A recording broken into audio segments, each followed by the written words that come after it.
going on, everyone? It's Nero again. Here for you, some Call of Duty Black Ops 2, playing some Domination. This time on the map Takeoff using the M8A1.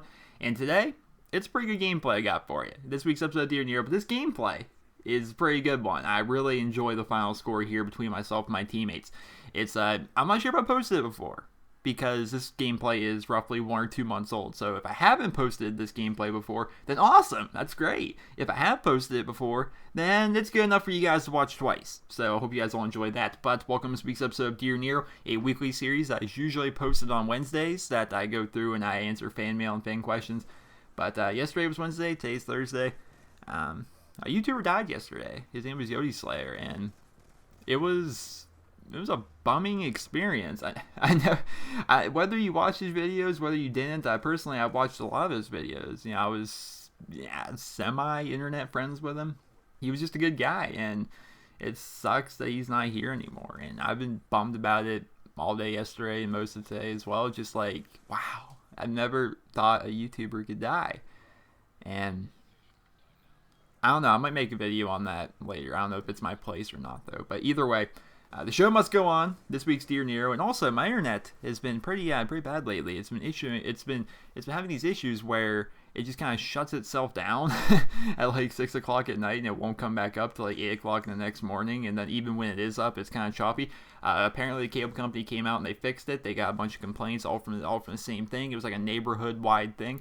And apparently it's all fixed now. We're all good to go. And this week's episode of Dear Nero is finally going to commence here on Thursday. And the first question, he writes, Dear Nero, did you play the Walking Dead video game? I heard it was really good or something. Albert from California. Yeah, I did. I played both of them. In fact, The Walking Dead Survival Instinct, I did a full playthrough here on my channel. You guys can go check that out. There's a playlist there on my channel. You guys can go watch that. It's a good game. I like it. You play as Daryl, and Daryl is mine and just about everyone else's favorite character in The Walking Dead. Then there's the other Walking Dead game, which everybody told me to go play. It was the Telltale Walking Dead game, and I did not want to play it for a while. And I finally broke down and I rented it and played the Telltale Walking Dead game. And the reason I did, everyone's like, you need to play that game. It's so amazing. It's a good game. And I told everybody from the get, I'm like, this game is not a game. It's basically a story that you're watching. You know, it's not a game. You're not playing. You don't really do anything. You make decisions, but ultimately the same thing happens in the end. Just different people are with you, throughout the story, depending on the decisions you make. And I sat down in one sitting. I was able to beat the Telltale Walking Dead game, and I really didn't enjoy it that much. It was a pretty good story. It was a good story time game. That's all it's worth. You don't actually do anything, like gaming wise. You just kind of say, you basically pick sides in arguments or decide which path to go down and stuff like that. It's kind of like reading some of those old school books. You guys ever had some of them old school books? You read in the first page. All right, you find a dark cave. You can either go in or walk out. Turn to page 24 to go in, or turn to page 38 to walk out or walk away. Kind of books like that. You guys ever do those? I had a football one. It was pretty cool. You can choose like the run. If you want to do a run play up the middle right here, flip the page 10. You want to do a pass to the right, flip to page 24. Whatever. It basically you make these decisions in the book as well as in this game, and basically figure out eventually at the end what's going to happen based upon the decisions you make. And you can go and make different decisions every time, but the problem with the Walking Dead Telltale game is the ending is always the same regardless of who is with you. Basically decisions you make determine which different people die. But yeah, I have played both games. Walking Dead Survival Instinct is my favorite. Next question, he writes, Dear Nero, how do you find the time and energy to do what you do for both your channels, NerosCInema and Nero's Let's Plays, and spend time with your family? Thanks for reading this. Tyler Morgan from the UK. P.S. Love your videos on Nero's Let's Plays. Are you going to do open lobbies for Borderlands 2?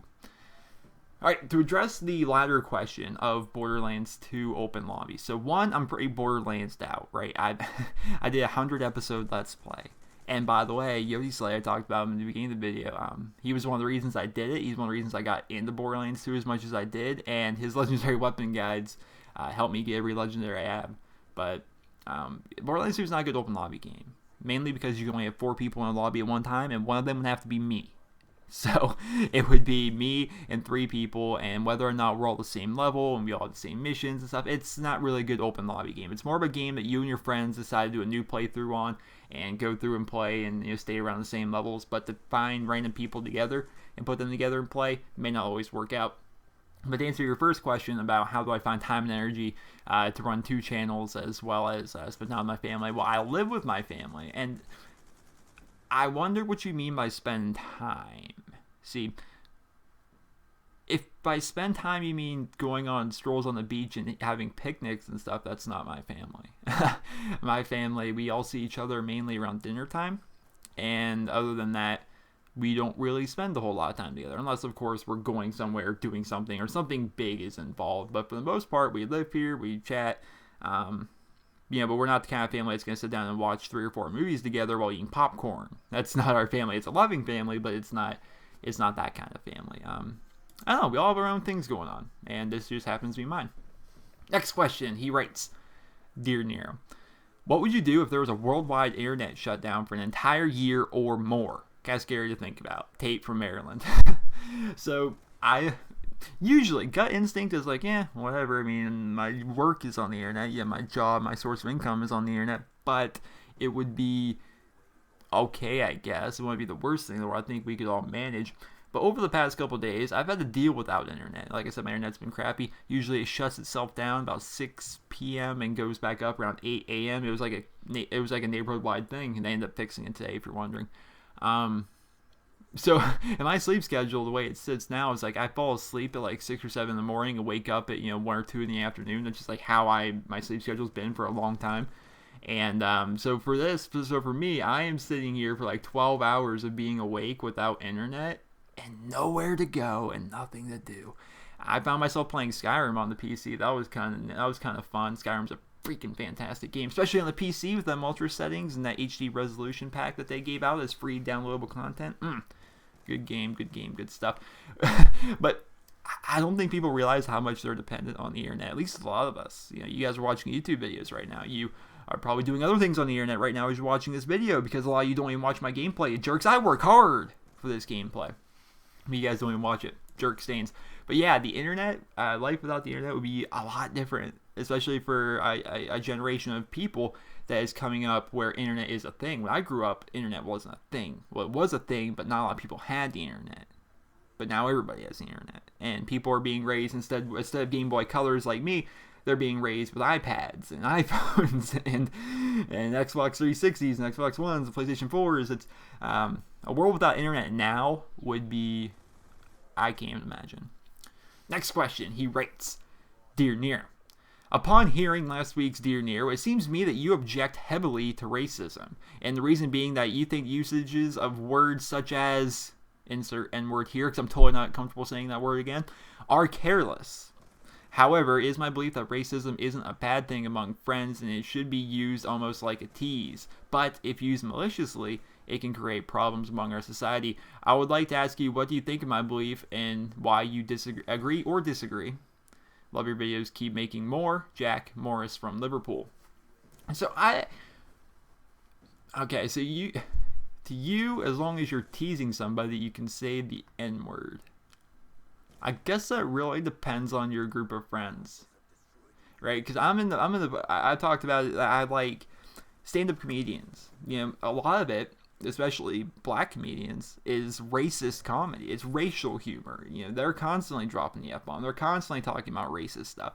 And that's funny, and that's all fine and dandy. As long as no one's feelings are getting hurt, I don't really see a problem with racism. I really don't. Well, did that come out wrong? Am I going to get yelled at for that? No, I don't think that came out wrong. I think that came out just about right.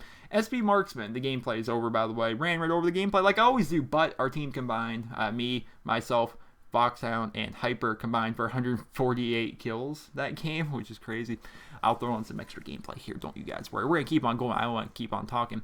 So, Marksman. You guys may know SB Marksman. He was in a lot of my Moab videos during Modern Warfare 3. He hasn't really played much Xbox during Black Ops 2, so I've kind of lost touch with SB Marksman. But he was Jewish. And he never got offended by it. But we would just kind of make Jewish jokes at him, involving COD points during Black Ops. Mark, he always seemed to have more COD points than most people, and we would just say the Jews taking all the COD points. As long as no one's feelings are getting hurt, then I don't see a problem with it. I don't think a lot of people do either. I was worried last week's Dear Nero involved racism, and I mentioned that I find racial humor funny, but being an actual hate in your heart racist is a horrible thing. And everyone else is like, yeah, I agree. Racial humor can be funny. Stereotypes are funny. They are. Sue me. I find them funny. But as long as there's not an actual hate in your heart for it, or if you're actually you legitimately don't like a certain group of people, then it's all fine and dandy. I don't know. As long as someone's feelings are getting hurt. If someone's feelings are getting hurt, then you should probably knock it off. It's not a good thing.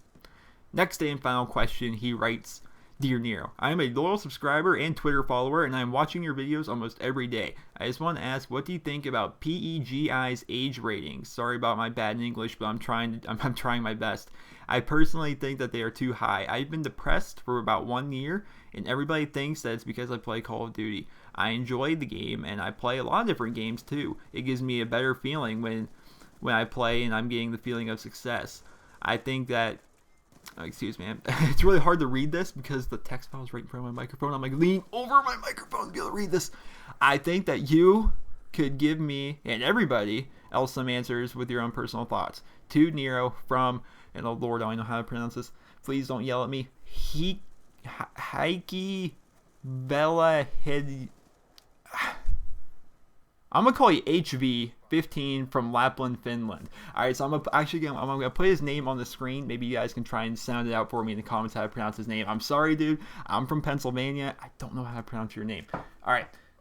Why does my chair have to squeak like that? Don't you hate that? Either way.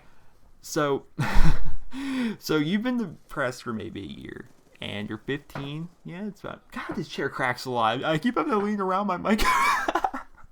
I keep having to lean... Look at this. I have to keep leaning around my microphone to be able to read this text document because I have 2 monitors. My microphone's up on this 1 monitor, and that's where the text file is with all the questions from Dear Nero, and every time I lean, my chair cracks. But either way. So you say you're depressed for about 1 year, and your friends, maybe family, think it's because you play a lot of Call of Duty. It seems as though people on the outside, from outside of gaming perspective, seem to think that Call of Duty or video games in general, spending a lot of time gaming, is a depressing thing. Is kind of what was the word? Recluse? You're reclusing? No, it's there's another word I'm looking for, but I can't find it. Either way, you're kind of hiding in a shell. You're not going out. You're not an extrovert. You're becoming an introvert. You're kind of staying in, and that was the opposite for me. When I was in high school, I was hanging out with a bunch of bad people. We were drink and smoke weed and skateboard, and that's what we did. Run around town skateboarding and looking for cigarettes. But that group of people, I realized, wasn't the kind of group of people that I wanted to hang around with, because once things started getting worse and they started doing pills and they started dealing in weed, not just occasionally smoking like once or twice a year like we did every now and again. But instead, they started dealing it and growing it, and the group of friends I was hanging out with was not a good thing. And I was only in freaking 9th grade, and I quickly realized, all right, this is not where I want to be, and I just started staying home more. And when I started staying home more, I started playing that Xbox that I had that I never seemed to use, and I started playing Call of Duty 4 for a little bit. And then when World at War came out, Call of Duty and video games became a really big thing for me and my friends. My other friends, Cardinal, he lives in a town. I was lifelong friends with Cardinal growing up. He ended up moving my 8th grade year to another town, maybe 30 minutes away. So he wasn't a member of that group of friends that I had. He was just another friend. And so he lived 30 minutes away, and I was able to maintain my friendship with Cardinal, whose name is Tyler, through Xbox, through video games. And then I would play with my cousin Nick, who lives maybe 15 minutes outside of town. And we were able to every night come together and play on the Xbox, and it was a really fun experience. And we met other people on World at War like SB Toucan, who I still play with to this day. SB Tryhard, he says he's coming back for when the Xbox One comes out. We would just play. We played video games all the time. It kept us on the straight and narrow. I I haven't drank alcohol since I was in like 9th grade, and of course I don't smoke weed or anything like that. And I quit smoking cigarettes maybe 4 months ago, and I had the opposite. I was pretty depressed before I started playing video games, and now I'm not as depressed. I'm kind of a manic person now and again. Most of the time I'm really happy, but then there's times randomly where I just feel like shit. And does that make me depressed? I don't know. But either way, I don't think video games cause much depression. In my particular situation, it was actually helping rather than hurting. But I hope you guys all enjoyed this week's episode of Dear Nero. I ran out of time, ran out of questions, and I ran over the gameplay again. And I need to go get more gameplay or something. But dude, God Ghost is coming out pretty soon. I pre-ordered my early copy. It's early copy. With any luck, it'll be minimum at least 2 days early. So I'll be able to get some good COD Ghost videos up for you guys as soon as the embargo drops. That's gonna be neat. But I hope you guys all enjoyed this week's episode of Dear Nero. If you did, remember to leave a rating where you guys feel it deserves, and let me know in the comment section below. Did you guys enjoy it? I like that. I like when people actually talk about the video. Not enough people interact, not enough people engage anymore. But if you guys like your question featured on next week's episode of Dear Nero, send me a personal message here on YouTube. Make the tagline or the subject of the message Dear Nero. It's a good question, an entertaining question, and especially a question I haven't answered before. I will go ahead and answer it in next week's episode. Hope you guys all enjoyed. Ready to leave a rating? Hope you guys all have a wonderful day. I was banging 7 gram rocks, that's how I roll. I got one gear.